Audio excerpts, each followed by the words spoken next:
Good thing na parami ng parami ang tao dyan sa Liwasang Bonifacio at nandoon si Miss Cathy Binag. Actually, hindi ko pa napanood talaga, basta nagsalita si Cathy na hindi tama na magkaroon tayo ng bangag na presidente, yung araw-araw ko yung sinasabi, dapat wakasan na si bangag. And I believe, konting kembot na lang yan. And tuloy-tuloy nyo lang po sa yung pag-attend nyo dyan sa protest, dyan sa Maisog at sa iba pang mga place. But anyway, I'll talk about Leni Robredo and Inday Sara. Kasi ngayon, wait a minute. Mukhang nagwawala si Trillanes at mukhang galit na galit at gustong mangagat. Ganito kasi ang kwento niyan. Alam ko ang chika boom boom yan. Ang chika boom boom, okay, madam, kailan may pupunta sa Malacanang? Meron yan.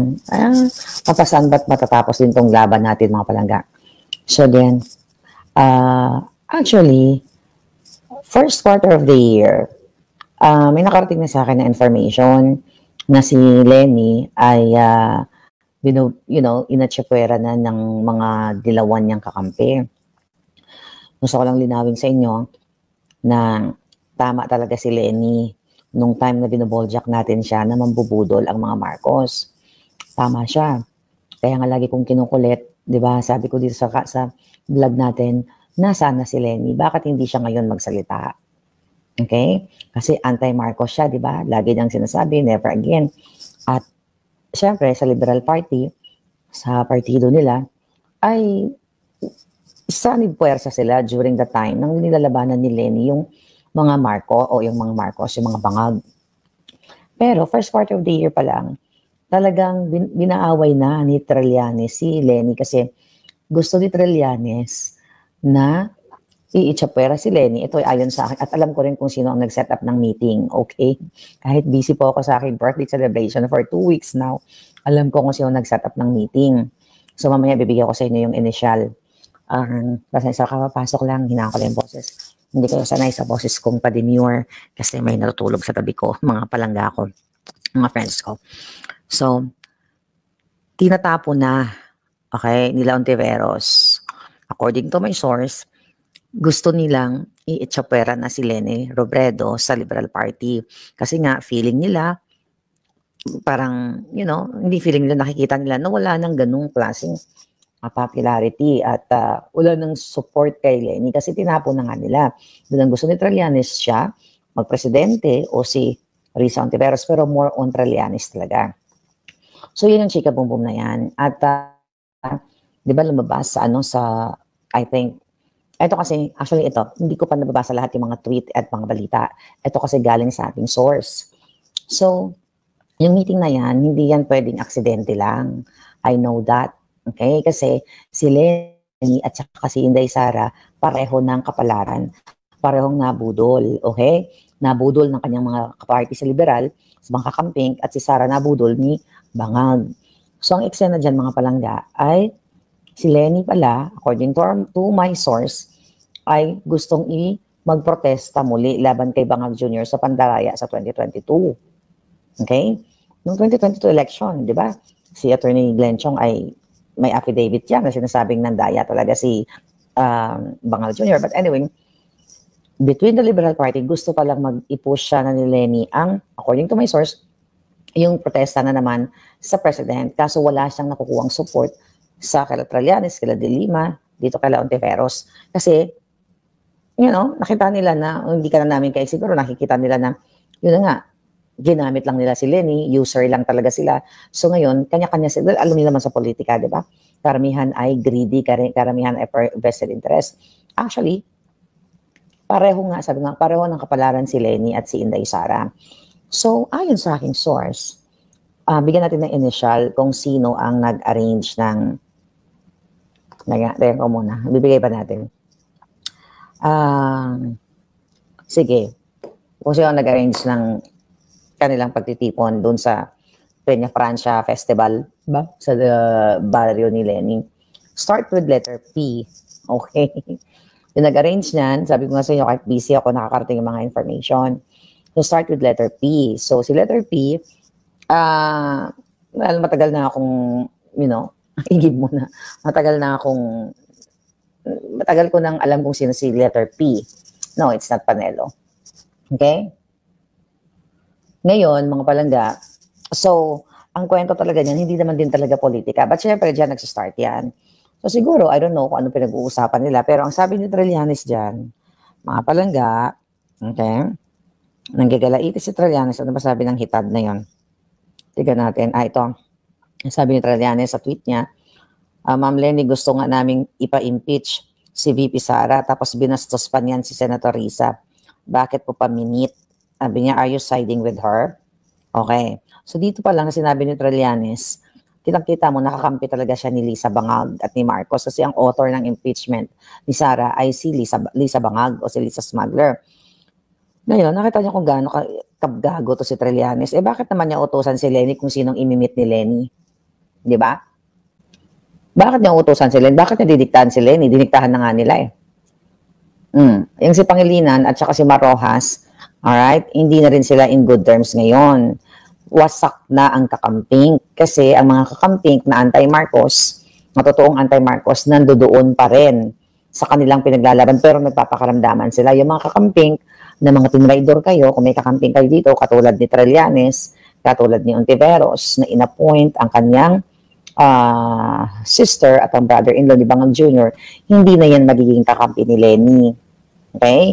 Hindi na magiging kakampi ni Lenny kasi nagkaroon na ng benepisyo si Ontiveros sa kay Bangag. So, ganun ang nangyayari ngayon.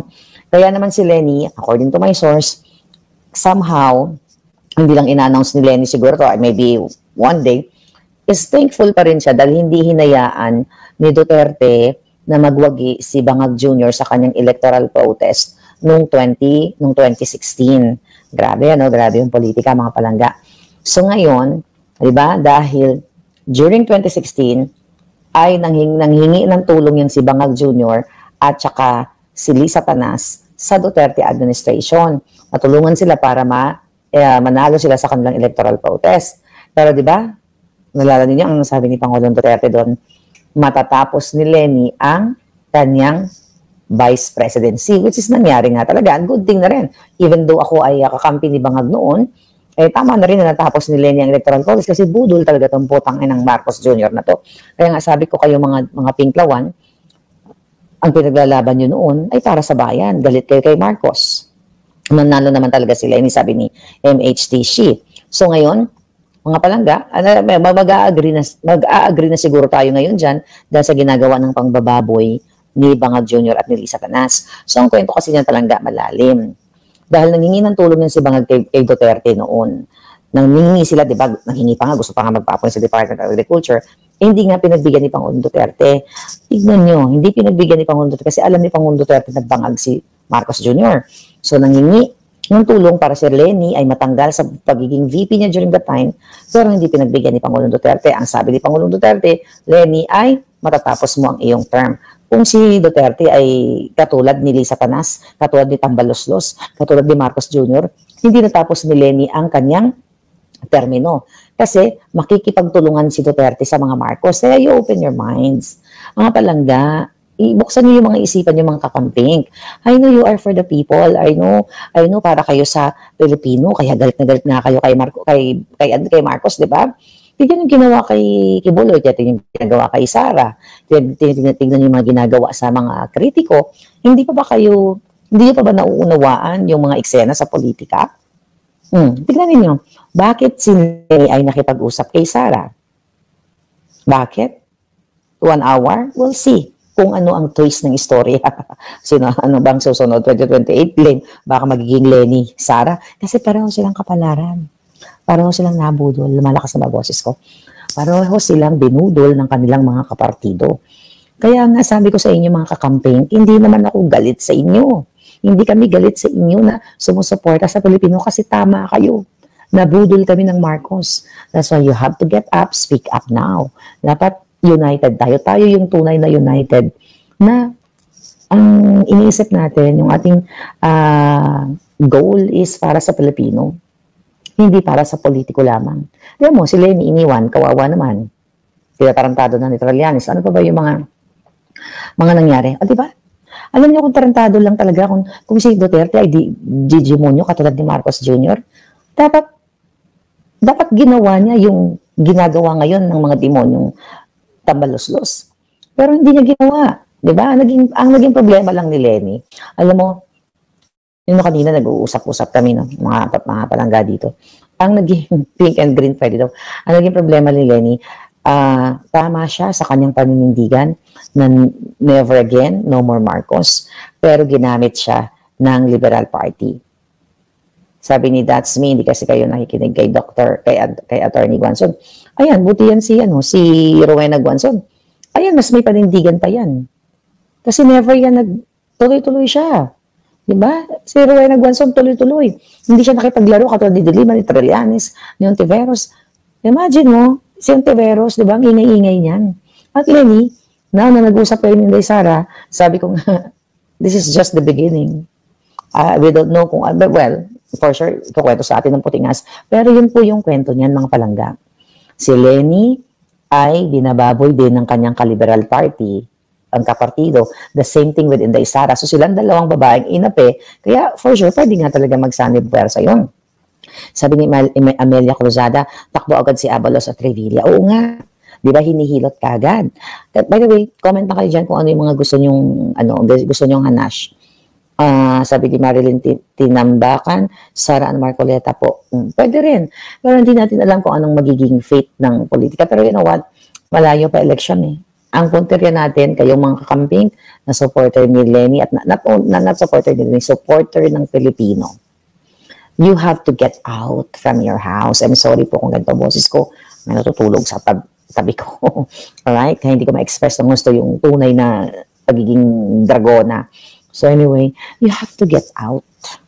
This is your future. Kanina sa Liwasang Bonifacio, mukhang nag-cloud seeding na naman ng mga buwaka ng ina.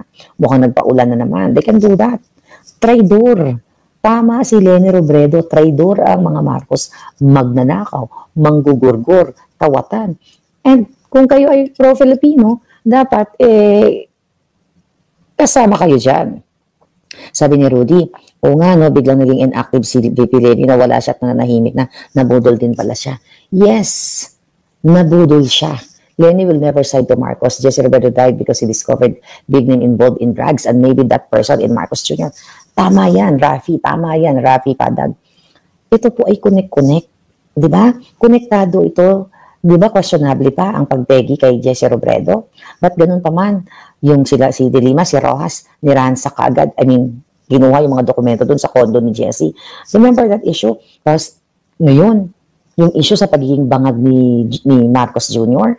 na ayon sa testimonya ni Agent Morales ay si Executive Secretary Jojo Ochoa noong panahon ni Noynoy ang nag-ayos noon o nagpigil na ipa-raid yung condo ni Maricel Soriano kung saan nagbabangag si Marcos Jr. Nakita niyo yung connection. And now, this Jojo Ochoa at yung kanyang brother-in-law na si Acuzar ay inappoint ni Bangag Jr. At si Ochoa ay nasa kipay ni Lisa Tanas. So nakita niyo yung connect, mga kababayan. So kaya tahimik si Lenny. And I hope, Lenny, you speak up. Ha?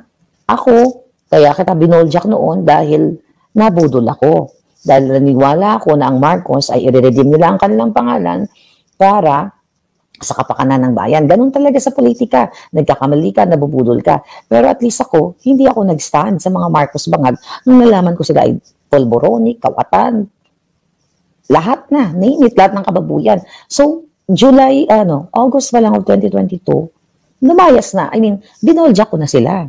And Lenny, ipakita mo yung galing mo o tapang mo. Ipakita mo sa taong bayan na mag-speak up ka na rin. And I think napakagandang simulain yung pagmi-meeting nila. Kaya naaalarma na sila ngayon. Imagine mo, if sila ang mag-tandem ni Inday in terms of pag-speak up para sa Pilipino, bakit hindi? Diba? Pwede naman kalimutan yung mga nasabi natin lahat ng mga masasakit. Kung sila talaga ay para sa Pilipino. Kung para talaga si Lenny sa laylayan, kung na-realize niya na ginamit siya ng Liberal Party, which is yun po ang totoo. Ayon sa ating source, siya ay ginamit lamang ng Liberal Party at gusto ni Lenny mag-i-push yung electoral protest niya mag-file ng protesta sa 2022 election, walang gustong tumulong sa kanya. Iniwan din si Lenny sa ere. So, kaluoy. Diba? Anong comment nyo? Anong comment nyo na nag-meet sila? Staff ni Lenny ang nag-invite kay Sara sa fiesta doon kasi si Lenny din ang nag-utos sa staff niya. So, ganyan nga ang gawin nyo. Ganyan nga ang gawin nyo kay VP Sara. They're just making her stronger to be president. Sabi ni Edward, tama si Percy Lapid, rest in peace. Tama talaga si Percy Lapid. Ayan, sino nagpagurgur kay Percy Lapid? Yun din gobyernong bangag. Sabi ni Mercedita Marilao, Maharlika, sabi ng KOG at sabi hindi na daw muna sila sasama sa maisog. Well, I think may catch yan. Hindi na muna natin i-discuss yan. But I have knowledge about it. Okay? Focus muna tayo dito sa issue ng maganda po yan kung magsaniblara si Sara at Lenny. Malakas po yan kasi alam ng taong bayan ang gawa ng mga traidor, manggagamit at sinungaling na bangag at kung sakaling mandaya, mga bangag baka mag-people power pa, sabi ni Edralyn Di Peralta. I think, ang nakikita natin dito, dahil dumadami ang tao ngayon sa Liwasang Bonifacio, tuloy-tuloy na yan. Basta just be part of it. I'm sorry po sa lahat ng kapapasok lang, hindi kayo sanay sa pademier kong boses, pero sabi ko nga, may mga nakapaligid sa akin na borlog na. Sabi ni Martha Cesar, grabe si Trillian kay Lenny, no? Okay, tamo. Bakit utusan ni Trilliani si Lenny? Bakit gaganunin niya? Ibig sabihin, pwede makipagkita si Lenny, no? Or sa mga taong ayaw nila. Diktador. Saan nagmana si Trillanes? Hindi kay Marcos Jr. at kay Lisa Panas, bakit nililitahan si Lenny? Kung nakipag-usap siya kayo, hindi. May sarili namang utak yon. May sarili namang isip. See that, mga kakamping? You open your minds. This is about your future sa Pilipinas. Forget about the political party, pero tignan ninyo yung nangyayari sa inyo ngayon. Nakarumal-dumal na ginagawa ng mga Marcos. Ang Duran-Duran, $1 million to $1.5 million. Ang mga ayuda na, hindi naman nakakarating exactly sa mga tao, pero ginagamit. Yun nga, ang concert dito, concert doon, kaluoy ka mo, kawawa kayo. I wish pwede ako magmura ng bonggang-bonggang malakas ngayon. Kaso lang wala ako sa pamamahay ko, kaya hindi pwede. Ay, naku, si Percy Lapid, ang pinakaunang biktima ni Prime Minister Jahas Nagurgor, sabi ni Vega Warp. Jerry Saplan, hi Ma'am Palangga, magandang gabi po sa inyo. Yes, thank you Palangga. Sa lahat po na nag-greet sa akin ng happy birthday, thank you so much sa inyo lahat. At grabe, non-stop ang celebration ko. Nagka-pimples na ako, wala na akong tulog. For the first time yata ng buhay ko, nagkaroon ako ng malaking pimples. Anyway, sabi ni Leonarda, Madam Marlica, grabe ang gobyerno natin, hawak sa liig ng mga sindikato, parang paminsan-minsan nagtatanong ako sa Panginoon, meron pa bang pag-asa ang ating bansa?